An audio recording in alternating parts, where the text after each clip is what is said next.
Jürgen Moltmann, a German theologian, said we can no longer do theology with our backs to Auschwitz. Neither can we do our theology with our backs to a global pandemic that has isolated and frightened us and is taking the lives of the most vulnerable. In other words, we have to find a way of believing in God that accounts for the enormity of human suffering and brokenness. It is only this day, so-called Good Friday, that is big enough to address this world in all our need and pain and loss. In the Catholic tradition, there has grown up a practice of retracing Jesus' steps on the Via Dolorosa, the way of sorrows that wends its way up the streets of the old city in Jerusalem, and reenacts the incidents of the last journey that led to his death. So profoundly did this affect pilgrims that they set up pictures of the stations around their churches and made the 14-step path a devotion to be followed in Lent and on Good Friday. We're going to mimic this devotion with 7 of the stations drawn from the 14. Ours will be a very modern devotion, using photographs taken by one of the great photographers of our age, Don McCullin. Jesus says in Matthew's Gospel, chapter 25, that whatever you did for one of the least, you did it for me. When we look at these photographs of real situations from the past few decades and contemplate our very uncertain future, the invitation of Good Friday is to see the broken, suffering Christ and ourselves mirrored there, and to affirm in the traditional prayer that we will say at the end of each station, "We adore you, O Christ, and we praise you, because by your holy cross you have redeemed the world." We will be holding in our minds, hearts and bodies the suffering of the world, of ourselves and those we love, in the hope that this act of solidarity with Jesus in his last hours will add to the store of compassion and healing, the balm of love in a world so dramatically changed, and in the lives that have been turned upside down. So our first station, Jesus is condemned to death, a sheep for the slaughter. This is from the New Testament, John chapter 19, verse 14 to 16. It was preparation day for Passover, and it was about noon. And he said to the Jews, "Behold your king." They cried out, "Take him away, take him away, crucify him." Pilate said to them, "Shall I crucify your king?" The chief priests answered, "We have no king but Caesar." Then he handed him over to them to be crucified.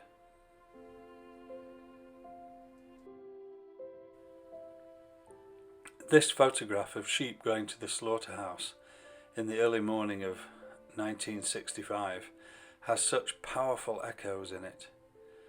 I see both the plight of so many animals in our world today, but also the way the street looks in the dawn haze reminds me of the railway line into Auschwitz-Birkenau. Jesus, like so many before him, and the millions after him, was condemned to death because he was seen as a threat, a troublesome voice that needed to be silenced, a scapegoat, a lamb to the slaughter for the powers that be, both religious and political. Crucifixion, it is known, was the sentence for a political agitator and criminal. The Romans used it as a way of shocking their subjects into submission. They had crucified hundreds of rebels on the road to Jerusalem before the time of Jesus. The voice of condemnation is loud in our society, Twitter storms and hate crimes. The invitation here is to hold in meditation all those who are condemned rightly or wrongly in our world, and to see in them the figure of the condemned Christ, flogged, humiliated and crowned with thorns. To know that in that stripping there is the chance for us to let go of judgment and see the human being, to see those that have been diagnosed and hospitalized as part of the body of humanity, and when one suffers, all suffer. We adore you, O Christ, and we praise you, because by your holy cross you have redeemed the world.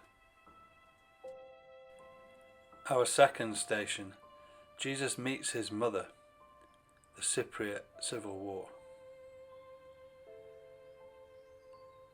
John's Gospel, chapter 19, 25 to 27 says this: Standing by the cross of Jesus were his mother and his mother's sister, Mary, the wife of Clopas, and Mary of Magdala.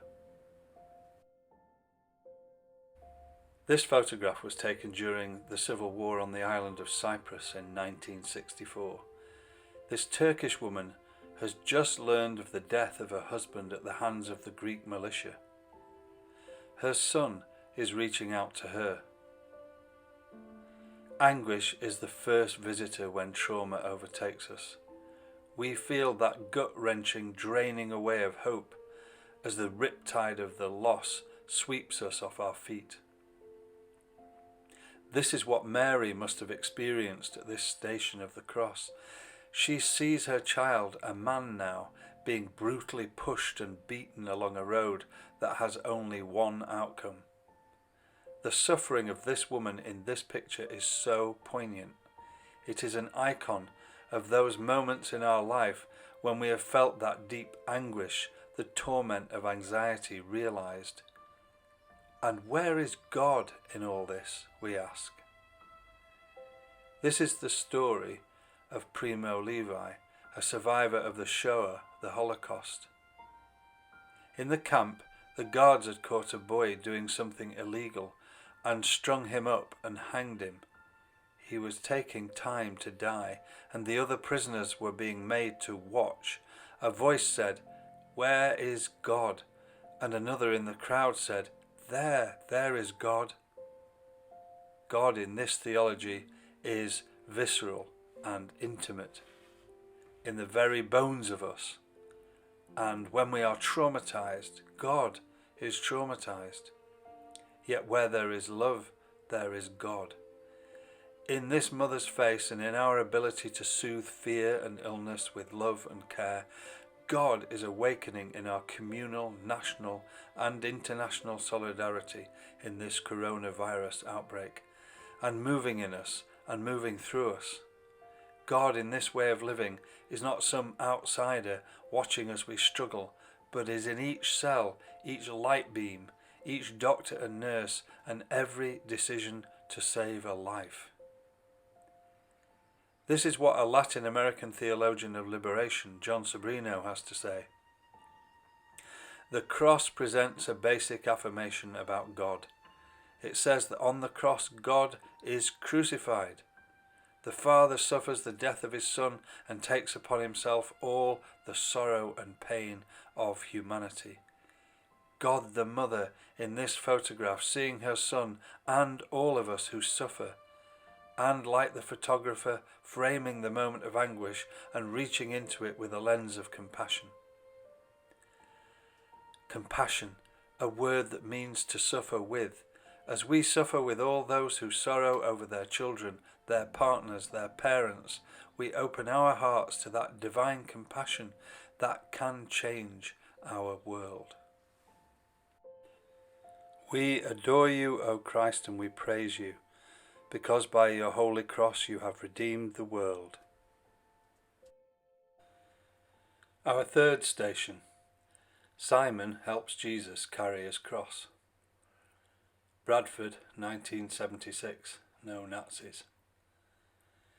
In Luke's Gospel, chapter 23, verse 26, it says, "As they led him away, they took hold of a certain Simon, a Cyrenian, who was coming in from the country, and after laying the cross on him, they made him carry it behind Jesus." This photograph was taken in Bradford in the 1970s.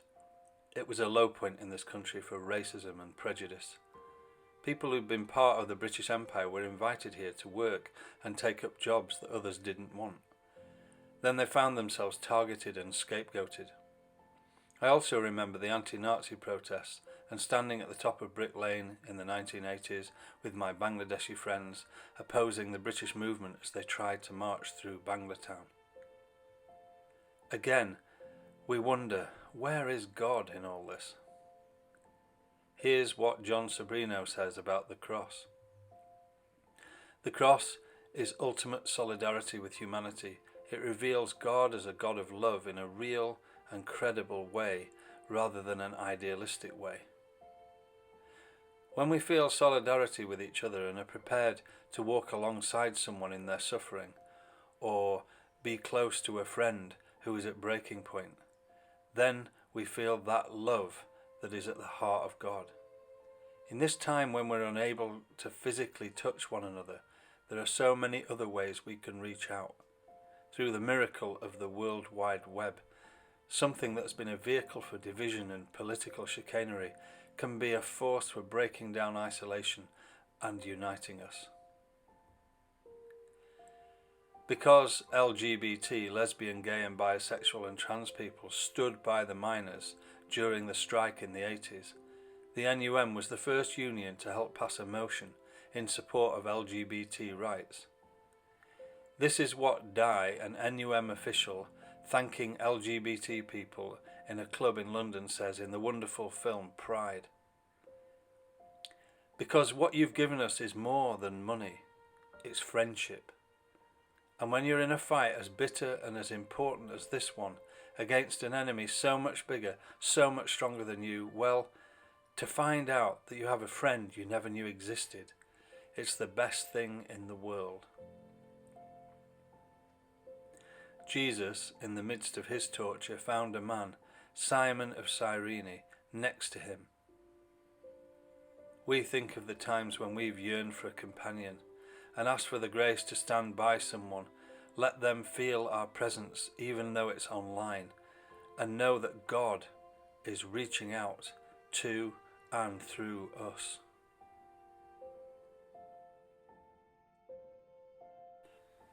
We adore you, O Christ, and we praise you, because by your holy cross you have redeemed the world. The fourth station. Veronica wipes the face of Jesus. The homeless man's face.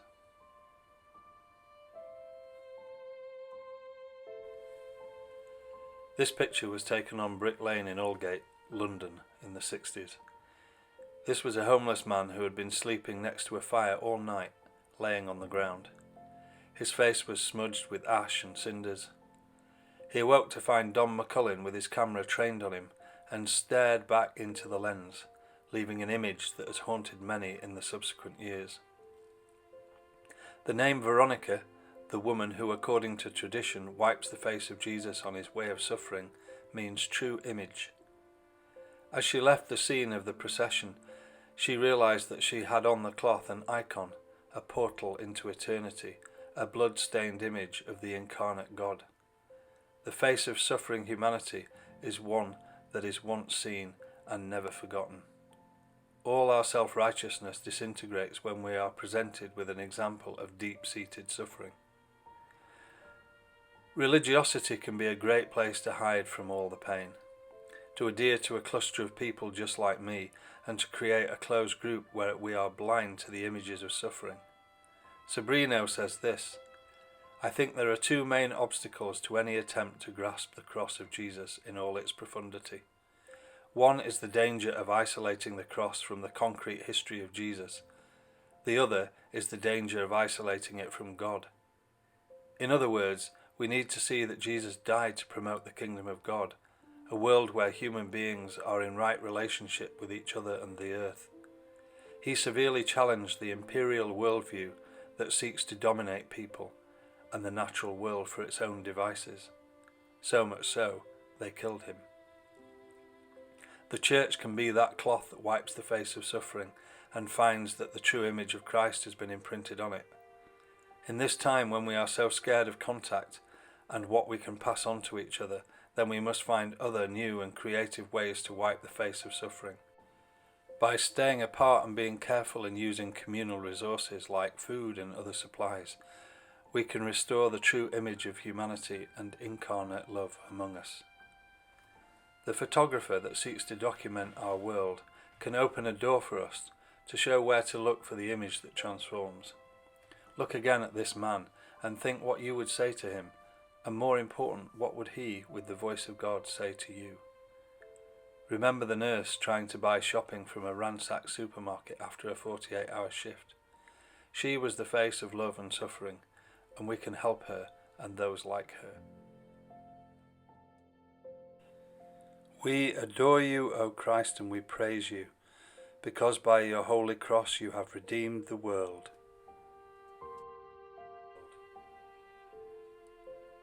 These are the words of Richard Rohr on the scapegoat, which forms a powerful backdrop to our Good Friday meditation. The ingenious Hebrew ritual from which the word scapegoat originated is described in Leviticus 16. On the Day of Atonement, a priest laid hands on an escaping goat, placing all the sins of the Jewish people from the previous year onto the animal. The goat was then beaten with reeds and thorns and driven out into the desert. It was a vividly symbolic act that helped to unite and free people in the short term. Instead of owning their sins, this ritual allows people to export them elsewhere, in this case onto an innocent animal. French philosopher and historian René Girard, 1923 to 2015, recognized this highly effective ritual across cultures and saw the scapegoat mechanism as a foundational principle for most social groups. The image of the scapegoat powerfully mirrors and reveals the universal but largely unconscious human need to transfer our guilt onto something or someone else by singling out that other for universal, unmerited negative treatment. This pattern is seen in many facets of our society and our private inner lives, so much so that we could almost name it the sin of the world. Note that sin is singular in John 1:29. The biblical account, however, seems to recognize that only a Lamb of God can both reveal and resolve that sin in one non-violent act. We seldom consciously know that we are scapegoating or projecting. As Jesus said, people literally do not know what they are doing, Luke 23:34. In fact, the effectiveness of this mechanism depends on not seeing it. It's automatic, ingrained and unconscious. She made me do it. He is guilty. He deserves it. They are the problem. They are evil. We should recognize our own negativity and sinfulness, but instead we largely hate or blame almost anything else. Sadly, we often find the best cover for that projection in religion.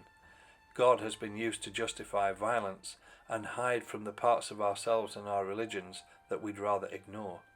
As Jesus said, when anyone kills you, they will think they are doing a holy duty for God. John 16:2. Unless scapegoating can be consciously seen and named through concrete rituals, owned mistakes, shadow work or repentance, the pattern will usually remain unconscious and unchallenged. The scriptures rightly call such ignorant hatred and killing sin. And Jesus came precisely to take away our capacity to commit it by exposing the lie for all to see. Jesus stood as the fully innocent one who was condemned by the highest authorities of both church and state, Jerusalem and Rome, an act that should create healthy suspicion about how wrong even the highest powers can be. He will show the world how wrong it was about sin, about who was really in the right, and about true judgment. John 16:8. This is what Jesus is exposing and defeating on the cross. He did not come to change God's mind about us. It did not need changing. Jesus came to change our minds about God and about ourselves, and about where goodness and evil really lie.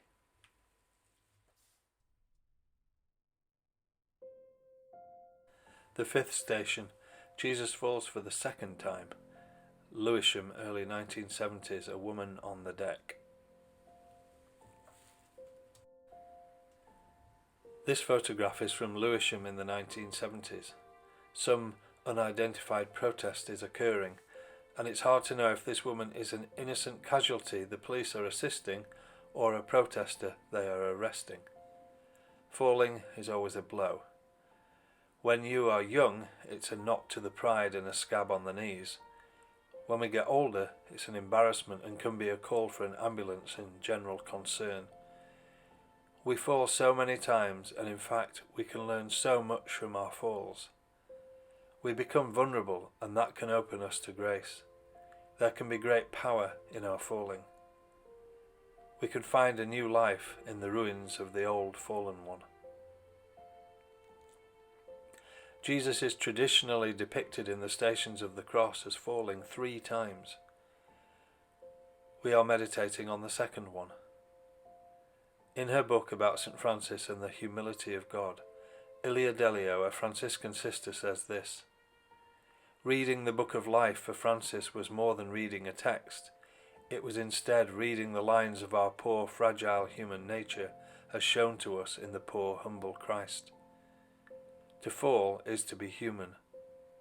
To fall, we are now shockingly realizing, is to be divine. God is to be found at the bottom, not the top. She is in this lovely woman's scraped shin, bleeding in her indignity, in her rumpled clothing and the little cross around her neck. She is on the battle-scarred street and the few possessions she clings to in her shopping bag. We are all destined to fall many times. In fact, humanity as a whole has fallen in the last few weeks. But God is there waiting for us. Ilia Delio goes on to say, God humbly and lovingly bends low to embrace us. When we stand up to a brutal world and look for the face of God, we are asked to take deep breaths and look down to the fallen, and take their hands and have our own falling honoured and embraced. We adore you, O Christ, and we praise you, because by your holy cross you have redeemed the world.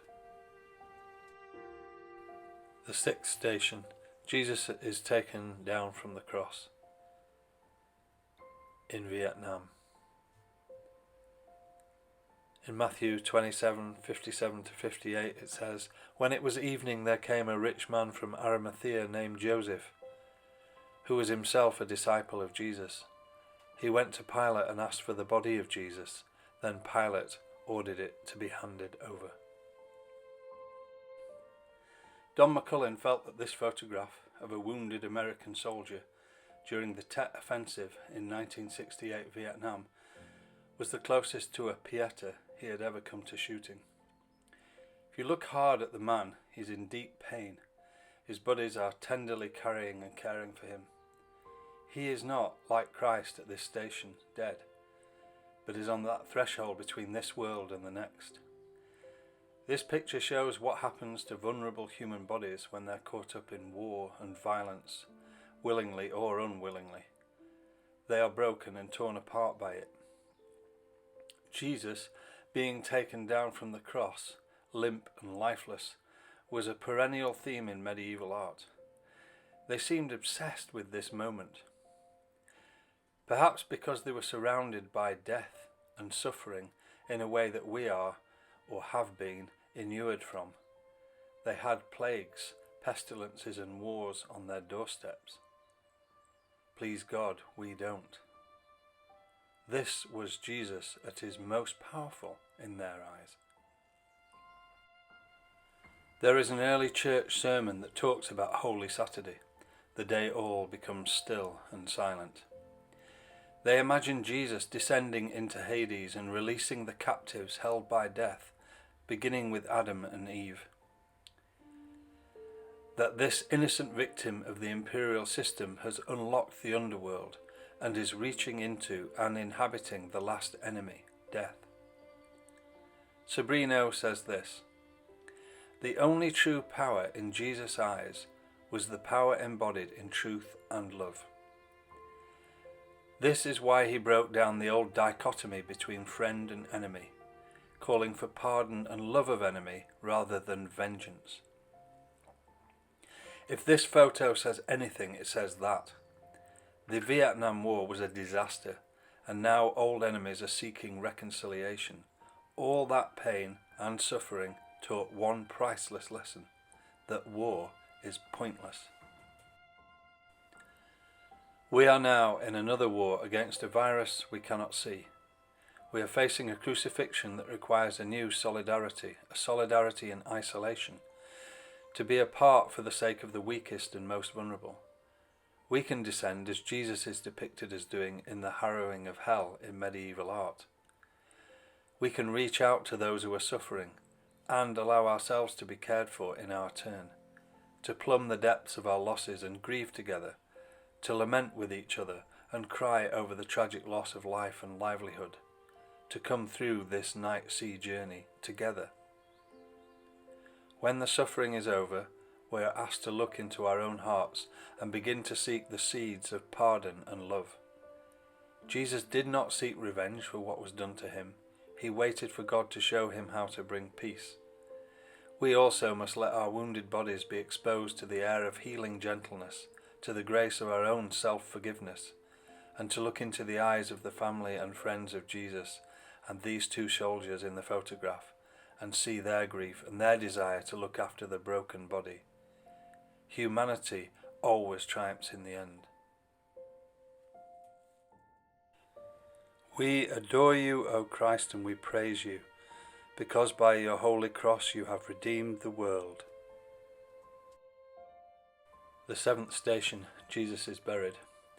Bangladeshi funeral rites.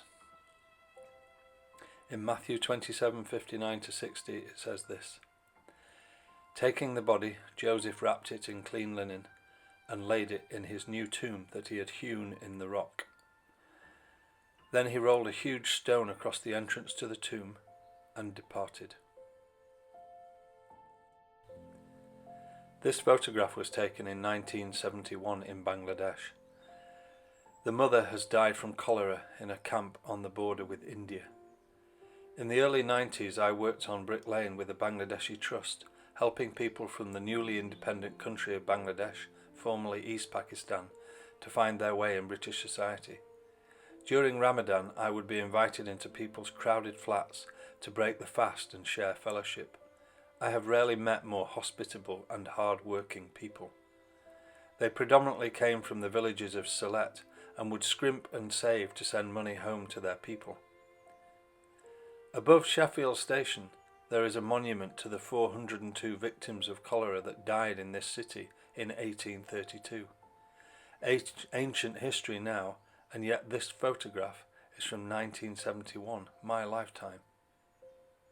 The dead body of Jesus that was laid in the tomb represents the awful tragedy of unnecessary death.